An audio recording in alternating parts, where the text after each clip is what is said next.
ಖಂಡಿತವಾಗ್ಲೂ ಅರ್ಜುನ್ ಅಮೃತ ಚಂದ್ರನ ನೋಡೋದಕ್ಕೆ ಅಂತ ಟೆರೇಸ್ ಮೇಲೆ ಬಂದೇ ಬರ್ತಾರೆ. ಅವರಿಬ್ರು ಅಲ್ಲಿ ಬರೋದಕ್ಕಿಂತ ಮುಂಚೆ ನಾನು ಹೋಗಲ್ಲಿ ಬಚ್ಚಿಟ್ಕೊಂಡ್ಬಿಡ್ಬೇಕು. ಆ ಅಮೃತ ನನ್ನ ಅರ್ಜುನ್ ಮುಖ ನೋಡೋಕ್ಕಿಂತ ಮುಂಚೆ ನಾನು ಮೊದಲು ನೋಡ್ಬಿಡ್ಬೇಕು. ಅದು ಏನಾದರೂ ಆಗೋಗ್ಲಿ. ಈ ವಟ ಸಾವಿತ್ರಿ ಹುಣ್ಣಿಮೆ ದಿನ ಅರ್ಜುನ್ ನನ್ನ ಅನ್ನೋನಾಗಿ ಮಾಡ್ಕೊಳ್ಳೋ ಮುನ್ನುಡಿ ಹಾಡೇ ಬಿಡ್ತೀನಿ. ಅದು ಹೇಗೆ ಆ ಅಮೃತ ನನಗಿನ್ನ ಮೊದಲು ಅರ್ಜುನ್ ಮುಖ ನೋಡ್ತಾಳೆ ಅಂತ ನಾನು ನೋಡೇ ಬಿಡ್ತೀನಿ. ಅರ್ಜುನ್, ನಾನು ಬರ್ತಾ ಇದ್ದೀನಿ ಕಣೋ, ನಿನಗೋಸ್ಕರ.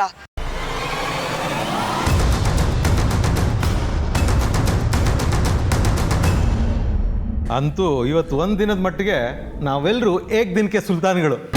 ಬೇಕಾದ ಹಾಗೆ ದರ್ಬಾರ್ ಮಾಡ್ಬೋದು, ಯಾರು ಕೇಳೋ ಹಾಗಿಲ್ಲ. ಹೌದು ಚಿಕ್ಕಪ್ಪ, ಇವತ್ತೊಂದು ದಿವಸ ಪಾದ ಪೂಜೆ ಮಾಡ್ತಾರೆ, ಇನ್ನು ವರ್ಷ ಪೂರ್ತಿ ಬೆಂಡೆತ್ತದ ಇದ್ದೇ ಇದೆಯಲ್ಲ. ಏನ್ರಿ ಅದು ಬೆಂಡೆತ್ತದು? ಏನಿಲ್ಲ ಅತ್ತೆ, ಹೀಗೆ ಇರುತ್ತಲ್ಲ ಕಷ್ಟ ಸುಖ ಗಂಡಸ್ರದ್ದು ಹೇಳ್ಕೊತಾ ಇದ್ವಿ. ನೀವು ಇವ್ರ ಗುಂಪಿಗೆ ಸೇರ್ಕೊಂಡ್ಬಿಟ್ರಾ? ಸರಿ ಹೋಯ್ತು, ತಗೊಳ್ಳಿ ಪ್ರಸಾದ್.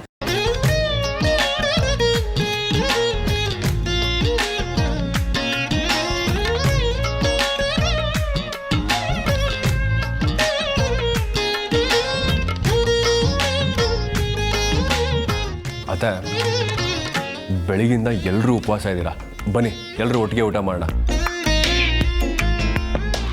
ಪಾಪ ನೀವು ಸುಸ್ತಾಗಿರ್ತೀರಾ. ಅರ್ಜುನ್ ಇನ್ನೂ ಮುಗ್ದಿಲ್ಲಪ್ಪ, ಹಬ್ಬದ ಮುಖ್ಯವಾದ ಭಾಗ ಇನ್ನೂ ಬಾಕಿ ಇದೆ. ಯಾವುದಪ್ಪ ಅದು ಮುಖ್ಯವಾದ ಭಾಗ?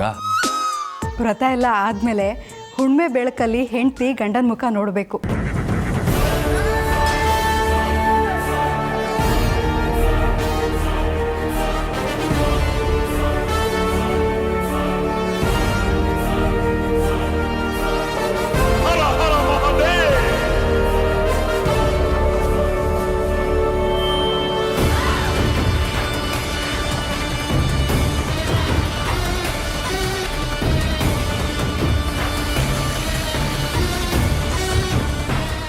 ಅದಾದಮೇಲೆ ಗಂಡನೇ ಖುದ್ದಾಗಿ ಹೆಂಡತಿಗೆ ಊಟ ಮಾಡಿಸ್ಬೇಕು.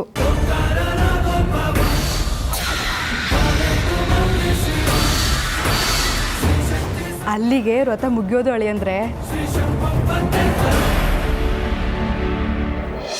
ಓಹ್, ಹಾಗಿದ್ರೆ ಚಂದ್ರನೇ ಇವತ್ತು chief guest. Wow, Moon light dinner concept. ಎಷ್ಟು ರೊಮ್ಯಾಂಟಿಕ್ ಅಲ್ವಾ ಅತ್ತೆ ನಮ್ಮ ಹಬ್ಬಗಳು.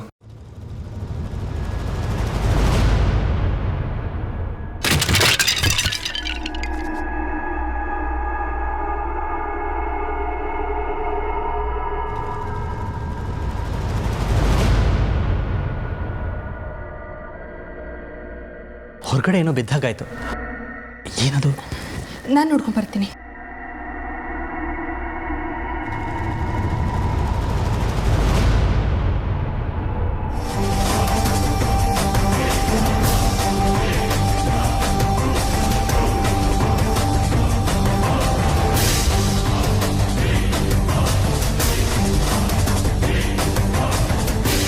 ಇವತ್ತು ನನ್ನ ಪಾಲಿನ ತುಂಬ ಖುಷಿಯಾದ ದಿನ ಅರ್ಜುನ್. ಆ ದೇವರಿಗೂ ನಿನ್ನ ಜೋಡಿ ಮಾಡಿ ನೋಡಬೇಕು ಅಂತ ಆಸೆ ಆಗಿದೆ ಅನಿಸುತ್ತೆ. ಅದಕ್ಕೆ ಇವತ್ತು ನೀನು ಮೊದಲು ಅಮೃತ ಕಣ್ಣಿಗೆ ಬೀಳದೆ ಮೊದಲು ನನ್ನ ಕಣ್ಣಿಗೆ ಬೀಳೋ ಹಾಗೆ ಮಾಡಿ ಆಶೀರ್ವಾದ ಮಾಡಿದ್ದಾನೆ. ಥ್ಯಾಂಕ್ಸ್ ದೇವ್ರೆ. ಅಂತೂ ನನ್ನ ಆಸೆಗೆ ನಿನ್ನ ಕಡೆಯಿಂದ ಗ್ರೀನ್ ಸಿಗ್ನಲ್ ಸಿಕ್ತು. ಇನ್ನು ನಾನು ನನ್ನ ಪ್ರಯತ್ನಗಳನ್ನ ನಿಲ್ಲಿಸೋ ಮಾತೇ ಇಲ್ಲ. ಆ ದೇವ್ರ ಆಶೀರ್ವಾದನೇ ನನ್ನ ಮೇಲಿದೆ ಅಂದಮೇಲೆ ನಾನು ಯಾರಿಗೂ ಹೆದರೋ ಅವಶ್ಯಕತೆಯೂ ಇಲ್ಲ. ಇನ್ನೇನೇ ಇದ್ದರೂ ಅರ್ಜುನ ನನ್ನೋನಾಗಿ ಮಾಡ್ಕೊಳ್ಳೋದೊಂದೇ ನನ್ನ ಜೀವನದ ಗುರಿ. ಥ್ಯಾಂಕ್ಸ್ ದೇವ್ರೆ.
ಲೇ ರಾಜಿ, ಅದು ಏನೇ ಅಷ್ಟೊತ್ತಿಂದ ನನ್ನ ಮುಖ ನೋಡ್ತಾ ಇದೀಯಾ?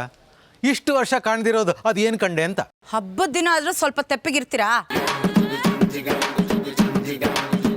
ಅಲ್ವೇ, ಗಂಡ ಅಂದರೆ ಪ್ರಾಣ ಅಂತ ತಿಳ್ಕೊಂಡಿರೋ ಆ ಸರೋಜ ಭಯ ಭಕ್ತಿಯಿಂದ ಪೂಜೆ ಮುಗಿಸ್ಕೊಂಡು ಒಳಗೆ ಹೋಗಿ ಎಷ್ಟೊತ್ತಾಯ್ತು.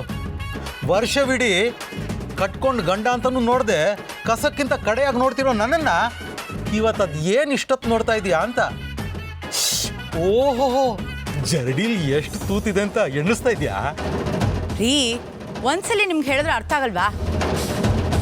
ಹಬ್ಬದ ದಿನ ಆದರೂ ಗಂಡ ಅಂತ ಭಯ ಭಕ್ತಿಯಿಂದ ಪೂಜೆ ಪುರಸ್ಕಾರ ಮಾಡ್ತಾ ಇದ್ರೆ ಅದಕ್ಕೂ ಅಡ್ಗಾಲ ಹಾಕ್ತಿರಲ್ಲ. ಸ್ವಲ್ಪ ತಡ್ಕೊಳ್ರಿ. ಹಬ್ಬದ ದಿನನೂ ಇದೇ ಹಳೆ ಗಂಡನ ಅಂತ ನಂಗೂ ಸ್ವಲ್ಪ ಬೇಜಾರಿದೆ.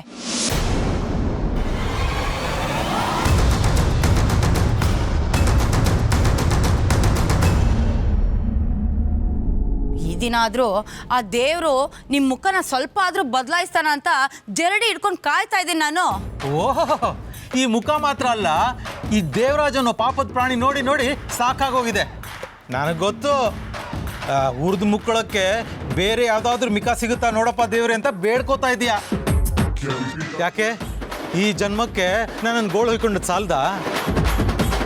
ನೋಡ್ತಾ ಇರೋ ರಾಜಿ, ಹೀಗೆ ಹಬ್ಬದ ದಿನ ಇಂಥ ಕೆಟ್ಟ ಆಲೋಚನೆ ಮನಸ್ಸಲ್ಲಿ ಇಟ್ಕೊಂಡು ಜರಡಿ ಹಿಡಿದ್ರೆ ಮುಂದಿನ ಜನ್ಮದಲ್ಲಿ ರಾಕ್ಷಸ ಗಂಟು ಬೀಳ್ತಾನಂತೆ. ನಿಮ್ಗೇನು ನಷ್ಟ ಇಲ್ಲ ಬಿಡು, ನೀನು ಅದೇ ಪೈಕಿ ತಾನೆ. ರೀ, ಇಷ್ಟೊತ್ತು ಗಂಡ ಗಂಡ ಅಂತ ಬಾಯಿ ಮುಚ್ಕೊಂಡಿದ್ದೆ.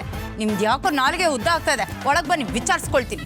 ಆಹಾ, ವ್ರತ ಮುಗಿಯೋ ತನಕ ಸಾಕ್ಷಾತ್ ಸತಿ ಸಾವಿತ್ರಿ, ಮುಗಿದ ತಕ್ಷಣ ಶೂರ್ಪಣಿಕೆ. ರೀ,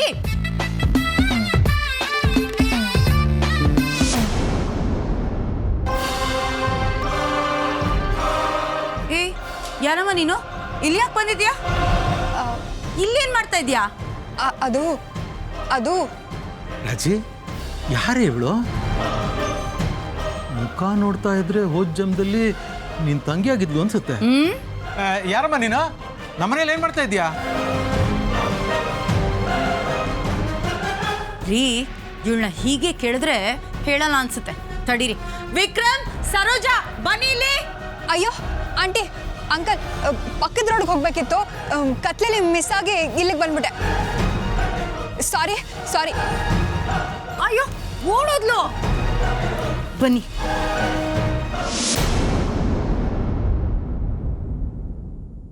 ನಿನ್ನ ಪ್ರೇಮದ ಪರಿಯ ನಾನರಿಯೆ ಕನಕಾಂಗಿ, ನಿನ್ನೊಳಿದೆ ನನ್ನ ಮನಸ್ಸು.